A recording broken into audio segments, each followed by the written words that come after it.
The issue of corruption, this is a serious vice, and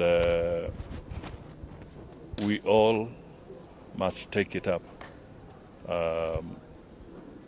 and fight it as a united people.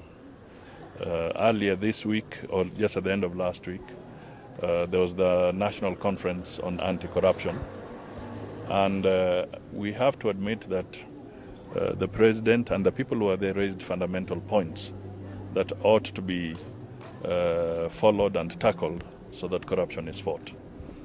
And we believe more needs to be done. We have seen good efforts. We have seen more aggressiveness in the fight against corruption. But one thing is worrying. The institutions that are at the center of fighting corruption, that is the investigative agencies, whether it is ethics and anti-corruption, whether it is the DCI, the police, then the prosecutorial office, that is the DPP's office, and of course the judiciary. All these must work in harmony. They are independent institutions, but they must work in harmony. They should not be seen to be working at cross purposes or pulling in different directions. So one of the appeals that I would put across is that His Excellency the President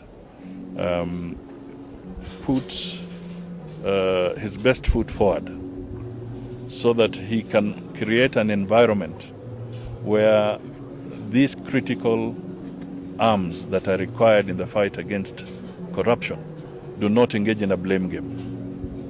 Because if they continue to engage in a blame game, the people who will be laughing all the way to the bank are the corruption mandarins or corruption kings.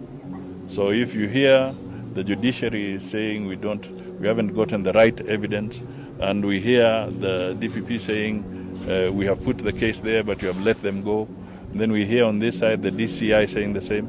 We also hear the President getting worried and saying people are being let off with low bail and so forth. Now, you see, this kind of music is not the kind of music that is good for the fight against corruption.